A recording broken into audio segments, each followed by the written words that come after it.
ధన్యవాదాలు అధ్యక్ష. గత ప్రభుత్వంలో ప్రభుత్వం రాగానే నాడు నేడు పేరుతోటి మేము విద్యా వ్యవస్థను బ్రహ్మాండంగా తీర్చిదిద్దుతాము, భారీగా మార్పు తీసుకొస్తామంటే నేను కూడా ఏదో చేస్తారేమో, ఏదో కొన్ని అద్భుతాలు జరుగుతాయేమో అనుకున్నాను అధ్యక్ష. కానీ దురదృష్టం ఏంటంటే విద్యా వ్యవస్థని సర్వనాశనం చేశారు, విద్యారంగాన్ని బస్టు పట్టించారు. గత పాలకులు అధికారంలోకి వచ్చిన తర్వాత విద్యని చాలా నిర్లక్ష్యం చేశారు అధ్యక్ష. ఒక 5వ తరగతి చదివినటువంటి ముఖ్యమంత్రి కానీ విద్యాశాఖ మంత్రి కూడా చేయనటువంటి తప్పులు, ఘోరాలు, నేరాలు చేశారు అధ్యక్ష. అందువల్లనే విద్యా ప్రమాణాలు దిగజారిపోయినాయి అధ్యక్ష. 2018 వరకు ఉన్నటువంటి విద్యా ప్రమాణాలు జాతీయ స్థాయిలో ఆంధ్రప్రదేశ్ రేటింగు, విద్యా ప్రమాణాలు రేటింగు నెంబర్ 1గా ఉన్నాయి అధ్యక్ష. నేషనల్ లెవెల్లో 3వ స్థానంలో ఉన్నాయి అధ్యక్ష. కానీ తర్వాత వచ్చినటువంటి ప్రభుత్వంలో తీసుకున్నటువంటి నిర్ణయాల వలన గణనీయంగా విద్యార్థుల సంఖ్య తగ్గిపోయింది అధ్యక్ష. సుమారు 2,43,000 మంది అసలు చదివే మానేస్తారు అధ్యక్ష అక్కడ ఉన్నటువంటి పరిస్థితుల దృష్ట్యా. అలాగే సుమారు 12 లక్షల మంది ప్రభుత్వ పాఠశాలను వదిలేసి ప్రైవేటు పాఠశాలలో చేరారు అధ్యక్ష. ఆ విధంగా వాళ్ళ నిర్వాహకం ఉంది. ఇది నేను చెప్పింది కాదు అధ్యక్ష, జాతీయ సర్వే సంస్థ ఆసర్ వాళ్ళు స్పష్టమైనటువంటి రిపోర్ట్ ఇచ్చారు అధ్యక్ష. అధ్యయనం చేసి పిల్లల విద్యా ప్రమాణాలు పడిపోయినాయని చెప్పారు అధ్యక్ష. అట్లాగే 8వ తరగతి చదివినటువంటి విద్యార్థి కనీసం 2వ తరగతి పుస్తకాన్ని చదవలేనటువంటి దుస్థితికి తీసుకొచ్చారు అధ్యక్ష వాళ్ళ పాలనలో.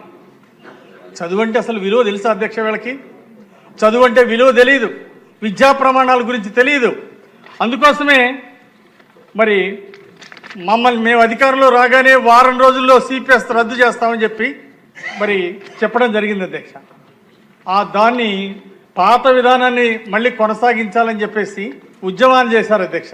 ఉద్యమాలు చేస్తే దాంట్లో ఉద్యమం చేసేటువంటి టీచర్స్ నాయకుల మీద తప్పుడు కేసులు పెట్టారు అధ్యక్ష. అట్లాగే టీచర్లకి ఉద్యోగస్తులకి ఇచ్చినటువంటి హామీలు నెరవేర్చమని అడిగితే తప్పుడు కేసులు పెట్టడమే కాకుండా వీళ్ళ నోర్లు మూయించడం కోసం జీవో నెంబర్ 117 తీసుకొచ్చారు అధ్యక్ష. ఆ విధంగా రాష్ట్రంలో వేల సంఖ్యలో స్కూల్స్ మూసేపించారు అధ్యక్ష. అనేక స్కూల్స్ మూతపడ్డాయి. అట్లాగే ఎయిడెడ్ పాఠశాలలు, వేలాది ఎయిడెడ్ పాఠశాలలు కూడా మూతపడ్డాయి అధ్యక్ష గత దురదృష్టమైనటువంటి పాలనలో. అందుకే బాధాకరం ఏంటంటే అధ్యక్ష, గతంలో చేసిన ముఖ్యమంత్రి లాంటి వాళ్ళని ఎప్పుడు జీవితంలో చూడలేదు అధ్యక్ష. ఎందుకంటే టీచర్స్ని బాగా ప్రోత్సహిస్తారేమో అనుకుంటే ప్రోత్సహించాల్సినటువంటి టీచర్స్ని, విద్య చెప్పాల్సినటువంటి టీచర్స్ని తీసుకొచ్చి కరోనా టైంలో బ్రాందీ షాపుల దగ్గర కాపలాలు పెట్టాడు అధ్యక్ష గత ముఖ్యమంత్రి. దేశంలో ఏ ముఖ్యమంత్రి అని ఇలా దేశం దాఖలాలు ఉన్నాయి అధ్యక్ష? ఇలాంటి పనికిమాలిన ముఖ్యమంత్రిని దేశ చరిత్రలో ఏ రాష్ట్రంలో చూశారని నేను అడుగుతున్నాను అధ్యక్ష. అంతేకాదు అధ్యక్ష, మరుగుదొడ్ల దగ్గర క్లీన్ చేసిన తర్వాత టీచర్లు అక్కడ నిలబడి ఫోటోలు పెట్టాలంట అధ్యక్ష. ఎంత బాధాకరం! ఆ రోజు ఏదైనా క్లీన్ చేసేవాళ్ళు రాకపోతే ఎక్కడ ఉద్యోగం పోద్దా, ఈ సైకో ముఖ్యమంత్రి ఉన్నాడు, ఎక్కడ ఉద్యోగం పోద్దా అని చెప్పేసి భయపడి క్లీన్ చేసేవాళ్ళు రాకపోతే టీచర్లకు క్లీన్ చేసి ఆ మరుగుదొడ్డి దగ్గర ఉండి ఫోటో దిగి ఫోటోలు పంపించిన దుస్థితి అధ్యక్ష. ఆ విధంగా ఒక టీచర్ అంటే గౌరవప్రదమైనటువంటి వృత్తి అధ్యక్ష. తల్లి, తండ్రి, గురువు, దైవం ఉన్నారు అధ్యక్ష. ఆ విధంగా గురువులు పూజించేటువంటి ఈ సమాజంలో బ్రాందీ షాపుల దగ్గర టీచర్ల కాపలా పెట్టడం ఎంత దుర్మార్గం అధ్యక్ష! వీళ్ళ సంస్కారం ఏంటి? ఇలాంటి సంప్రదాయాలు, సంస్కారాలు ఎక్కడన్నా దేశంలో చూసాం అధ్యక్ష? ఇలాంటి వాళ్ళు ఈ రాష్ట్రంలో ఉండకూడదనే ప్రజలు ఒక్క అవకాశం ఎందుకు పొరపాటు చేశామని చెప్పేసి మళ్ళీ ప్రజలు ఎక్కడ ఉంచాలో అక్కడ ఉంచారు అధ్యక్ష. ప్రజలు చాలా విఘ్నులు అధ్యక్ష.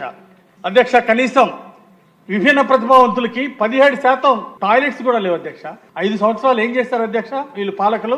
రంగులు వేసుకోవడం తప్ప చేసింది ఒక్కట్లేదు అధ్యక్ష. ఏ స్కూల్ వెళ్ళినా సరే అమ్మఒడని అందరికి ఇస్తామన్నారు. 40 లక్షల మందికి ఎగ్గొట్టారు అధ్యక్ష. ఫోజులు ఎక్కువ పెడుతున్నారు, పని తక్కువ చేశారు అధ్యక్ష. అదేవిధంగా ఈరోజు ఎన్డీఏ ప్రభుత్వం చంద్రబాబు గారి నాయకత్వంలో సూపర్ 6 హామీలు ప్రతి ఒక్కటి, దానిలో భాగంగా ఈరోజు తల్లికి వందనం పథకానికి ఈ బడ్జెట్లో 9,407 కోట్లు కేటాయించడం ఎంతో అభినందనీయం అధ్యక్ష. ముఖ్యమంత్రి చంద్రబాబు నాయుడు గారికి, లోకేష్ గారికి ప్రత్యేక అభినందనలు, ధన్యవాదాలు తెలియజేస్తున్నాం అధ్యక్ష.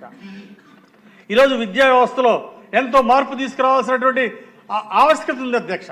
గత 5 సంవత్సరాల్లో విద్యా ప్రమాణాలు దెబ్బతిన్నాయి. లక్షల మంది విద్యార్థులు విద్యలు మానేశారు. టీచర్ల గుండెల్లో రైళ్లు పరిగెత్తించారు. ప్రశాంతత లేకుండా పోయింది. విద్యార్థులు స్కూల్కి వెళ్ళాలంటే భయపడే పరిస్థితి తెచ్చారు అధ్యక్ష. అందుకే ఈరోజు టీచర్ల నియామకానికి ఈ ప్రభుత్వం శ్రీకారం చుట్టింది అధ్యక్ష. బాగా నంబర్ 1గా పాఠాలు చెప్పేటువంటి టీచర్స్ని తయారు చేయాలని మెగా డిఎస్సికి పిలిపించింది అధ్యక్ష. ఈ ప్రభుత్వం 16,347 టీచర్ల ఉద్యోగాల్ని భర్తీ చేయబోతానికి ఈరోజు ప్రభుత్వం నోటిఫికేషన్ ఇవ్వడం, దానికి ప్రణాళిక సిద్ధం చేసింది అధ్యక్ష. ఖచ్చితంగా అలాగే విద్యా ప్రమాణాలు పెంచడానికి గత తుగ్లక్ పాలన ఇచ్చినటువంటి జీవో 117 రద్దు చేసినందుకు ఈరోజు టీచర్స్ అందరూ కూడా ఈరోజు లోకేష్ గారికి ప్రత్యేక ధన్యవాదాలు తెలియజేస్తున్నారు అధ్యక్ష. గత ప్రభుత్వం ఎంతో గొప్పలు చెప్పుకుంటున్నారు అధ్యక్ష. కనీసం పిల్లలకి మిడ్ డే మీల్స్కి చిన్న చిన్న కుటుంబాల వాళ్ళు వండి పెడుతుంటారు అధ్యక్ష.